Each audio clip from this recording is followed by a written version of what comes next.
Okay. Scan of the environment.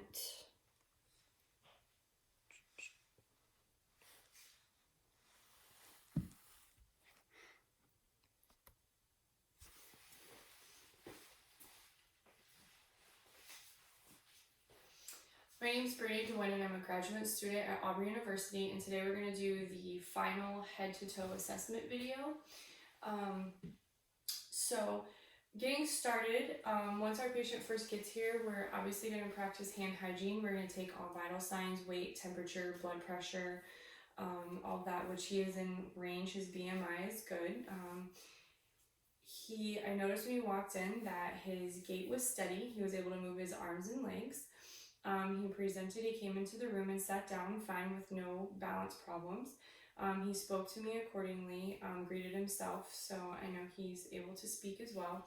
While he's sitting down to do a general appearance kind of quick overview, I see that his skin is clean, his hands and nails are clean. It does look like he does bite his nails, but overall they are clean and they look relatively healthy. I don't smell any odors or see anything that would be alarming to me on his skin as far as hemorrhaging or edema or any kind of cellulitis at this time. So with that being said, we're going to get started on our head to toe.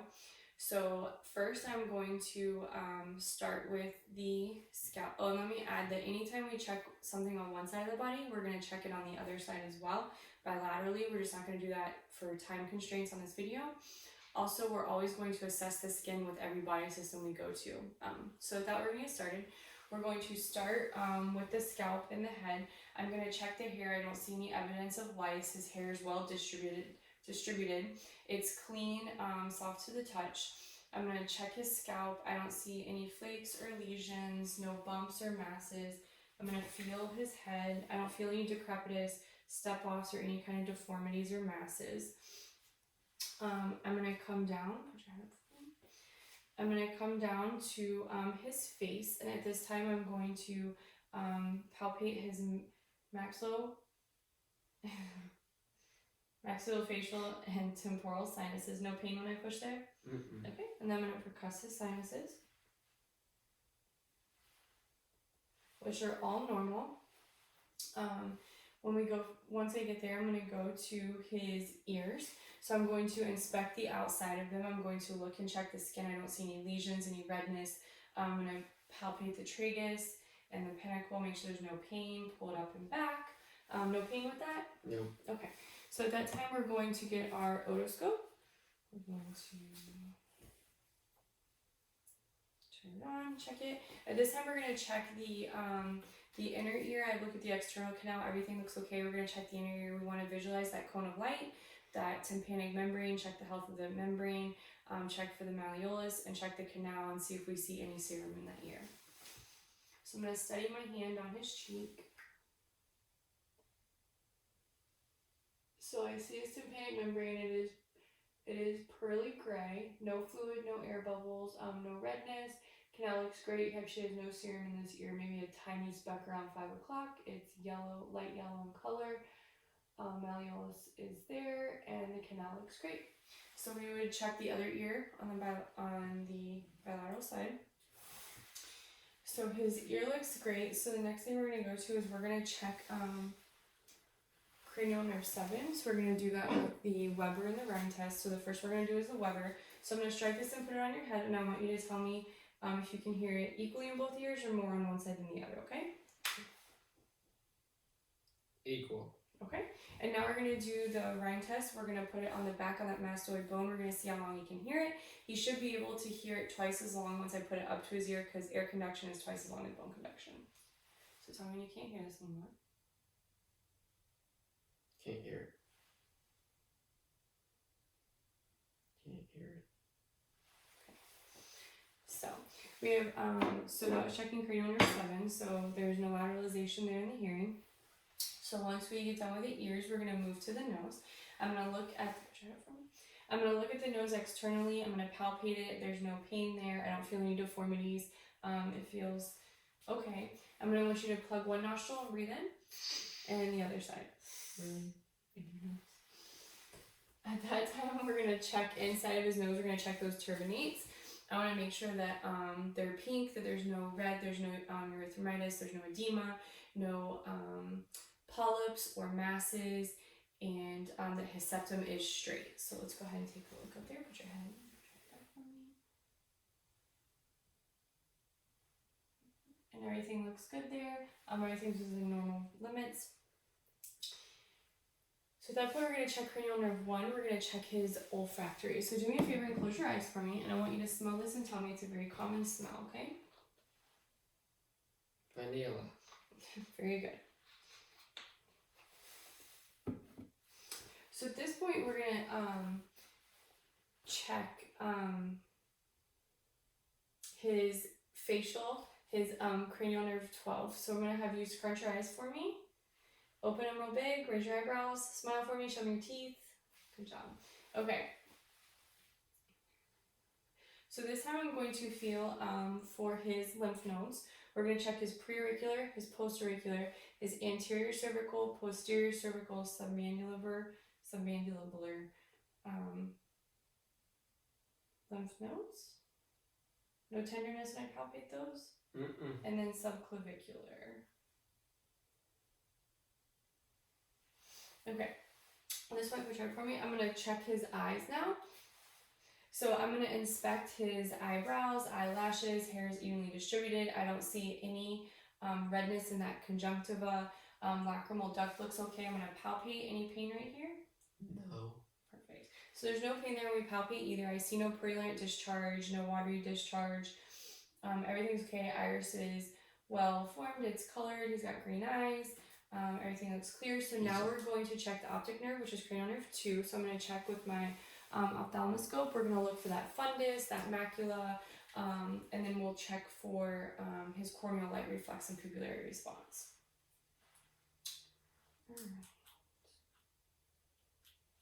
Alright, so look straight ahead for me. I'm going to get kind of close to you, okay?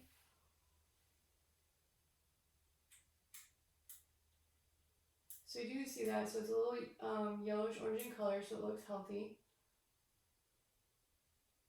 And we can see the fundus, so that's his second cranial nerve, so it looks good there. So at that point, we're going to do the uncover test. Actually, choose your hand. Do me a favor and cover your left eye.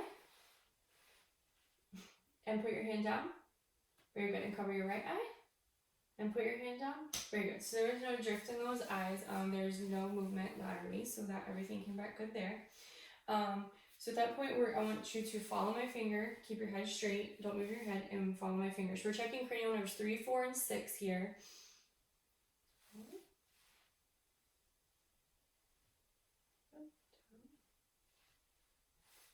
Very good.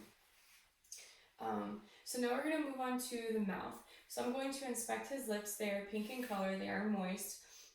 There's no cracks or lesions or redness or sores that I'm concerned about at this time.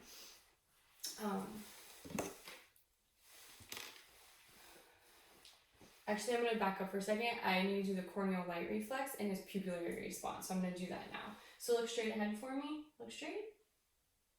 There we go. So it hits equally, and now I'm going to check your pupillary response. There we go. Okay, so go ahead and open your mouth for me and say, ah, ah. So at this point, if we had a tongue depressor, we could check his gag reflex and check that vagus nerve, but we're not going to do that for the purpose of this exam. But when he says ah, his uvula does raise midline, so we know that cranial nerve is okay. And then I'm going to check his oral mucosa. Lift your tongue for me. And I'm going to look at those glands in the bottom, the gingiva. His gums are pink and healthy. There's no gingivitis noted. There's no cavities. His teeth look well maintained. There's no cracks or lesions in his tongue. Everything's there. Tonsils are intact. So do me a favor. I want to check your hypoglossal nerve. So I want you to stick your tongue out and side to side and up and down for me. Perfect. All right. So after we check that, we did the head, ears, eyes, nose, and throat. So now we're going to move to the neck. So here I'm going to palpate. I want to make sure that he's not having any pain or discomfort in here. I want to feel for his trachea, make sure that it's midline. Do me a favor, shrug your shoulders for me. We're going to check that accessory nerve now. Very good. So push against my hand. Very good. And push the other way. Perfect. So that accessory nerve is intact. So now I'm going to come from behind my patient. Look straight for me. Come behind him. I'm going to feel for that thyroid. Go ahead and swallow for me. Perfect. So everything is okay there. It raised like it was supposed to. It felt intact. No nodules, no masses noted. So after we check his thyroid, we are going to move to the respiratory assessment. So I'm going to have you sit up for me. So the first thing we would do is our patient would be in a gown. They would be fully exposed, but for this exam, we're not going to do that to our patient on video. So I would look and inspect the back. I see that the spine looks relatively straight. I don't see any bony prominences sticking out or any deformities. There's no pain when I go down your spine or I palpate? No. Okay, very good. So now I'm gonna check for firmicutes real quick, tactile firmicutes. So do me a favor, sit up nice and straight for me. Go ahead and say 99. 99. Again. 99. Again. 99. Beautiful. I'm gonna move my hands into this intercostal space. Take a big breath for me. Very good. So expansion was a symmetrical across. I had no firmicutes on there. So now we're going to percuss across all fields that lung. So we're just going to start here and go in a Z pattern back and forth.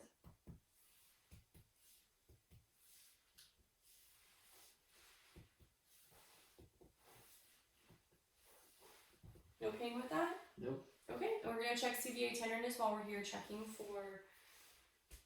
No pain with that? No. And on that side? No. Okay. So now we check CVA tenderness. We're going to listen in all those fields as well. I just want you to breathe normal for me, okay? Okay.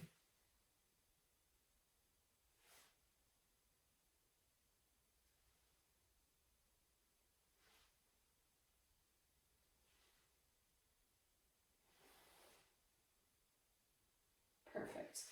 And now I'm going to check that that AP ratio, and it should be 2 to 1. And on him it is. So now we're going to move to the front, so you can go ahead and sit back for me. So now at this point, we're just going to do the same thing. I'm going to inspect. No pain when I push across here. Mm-mm. Very good. So we're going to do the same thing. We're going to percuss across the front, and then we'll go back and listen to those breath sounds as well.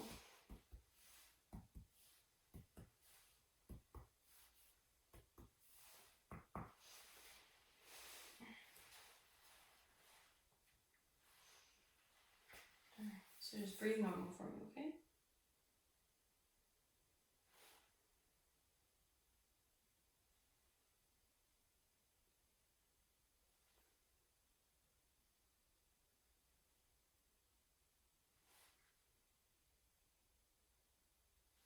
Perfect. So his respirations are nice. They're with a normal within 12 to 20 a minute. I hear no adventitious breath sounds. Everything's clear. Good chest rise and fall. Skin feels great. It's warm to the touch. So now at this point we're going to switch from respiratory to the cardiovascular system. So at this point I'm going to have my patient, actually we're going to sit up and then I'll do the JVD last because then we'll get in the chair for the rest of the exam. So first for the cardiovascular assessment, I'm going to check the pulses. So I'm actually going to check his temporal, his carotid. I'm going to check his radials, and his pulses are 2+. I would check his popliteal pulse, as well as his dorsalis pedis on the top of the foot, and posterior tibial in the back, and he has 2+ pulses all the way around. So at that point, I'm going to listen to his heart, and whatever we listen to with the diaphragm, we would also listen with the bell and the cardiovascular assessment. So we're going to start with the aortic valve, pulmonic, Erb's point, tricuspid, and mitral valve.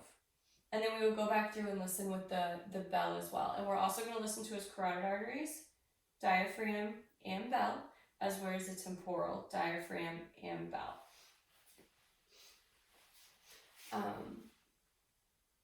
We would also check for that point of maximum impulse, which is in that, sit up straight for me, that 5th intercostal midclavicular line, which is right there.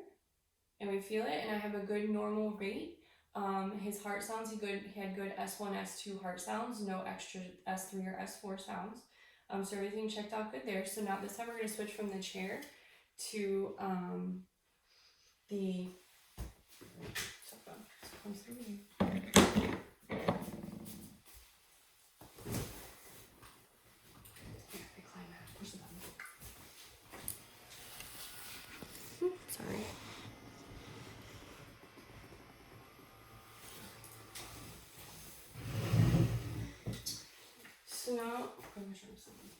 So now at this time, we're going to, now that he's at a good 30-degree angle, I'm going to check for that JVD, and he has no JVD, which is normal finding, so that's acceptable. We're going to move on to the abdominal exam now. So we're actually just going to look first. I'm just going to inspect. I see no rashes, no lesions, nothing to be concerned with on the stomach as far as the skin goes. So once I look at that, I'm actually going to listen next. So we're going to listen in all 4 quadrants to make sure we have good bowel sounds. We need to have about 20 bowel sounds per minute in each quadrant. So we would listen to all 4 quadrants.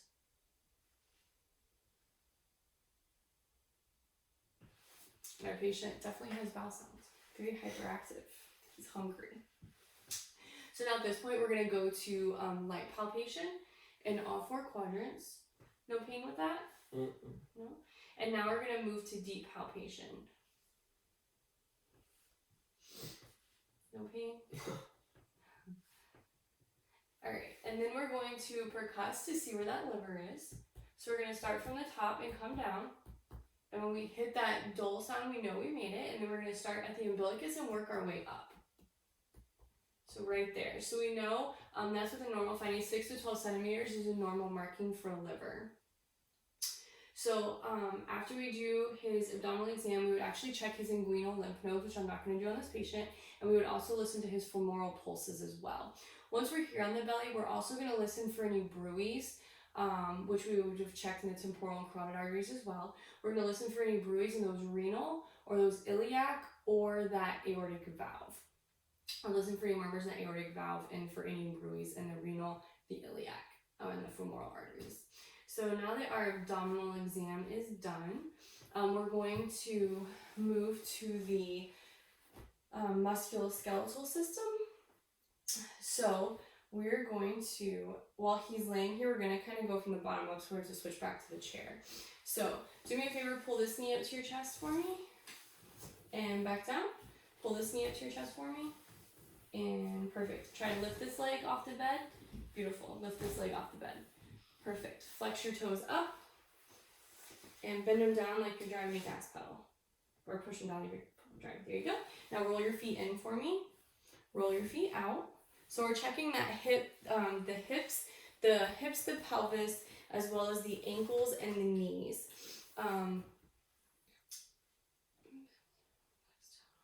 Okay. So at this point, we're going to have the patient go back to the chair so we can finish the musculoskeletal exam.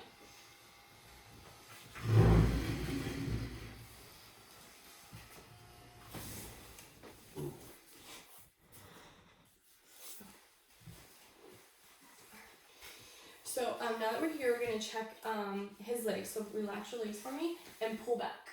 Pull back and push forward. Perfect. Okay. Same thing with his arms. So do me a favor. I want you to put your arms above your head.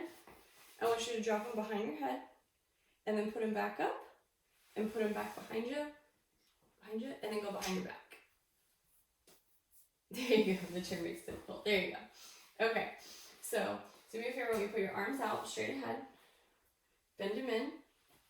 Bend them to you. Alright, now pull like you're flexing and then push against me. Perfect. Now put your arms out and bend your wrist up. Bend your wrist down. Turn them in. Rotate them out. Rotate them in. There you go. Alright, you can relax your arms now. So you can see on all of his extremities, he has 5 strength, which is good. Both bilateral legs, bilateral arms. Pulses were good in all extremities. We checked during the cardiovascular assessment. So at this point, now that our musculoskeletal, I just want to check your neck.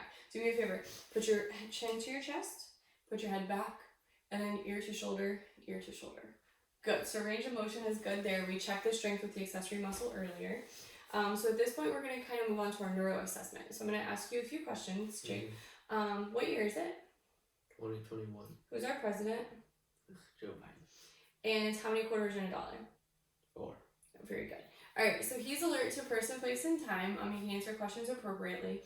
We know that he's able to walk in. He walked in and sat down and answered all my questions during our assessment. So at this point, I'm going to have you stand up for me. And stand kind of against this window for me. Perfect. Now, I want you to stand kind of shoulder width apart, just like you are. I want you to close your eyes.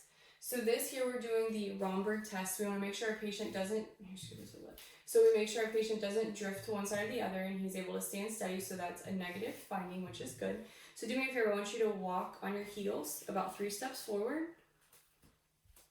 Beautiful. Now turn around and walk on your tippy toes back.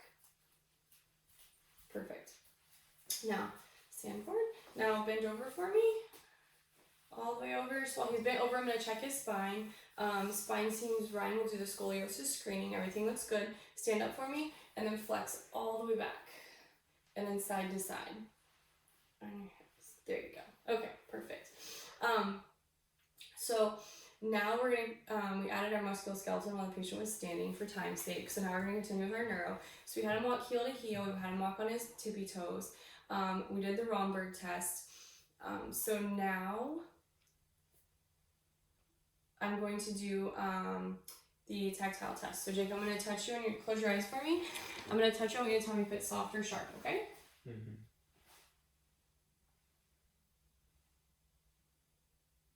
Soft. Sharp. Sharp. Soft. Soft. Sharp. Sharp. Soft. Very good. Okay. So sensory is intact in all 4 extremities.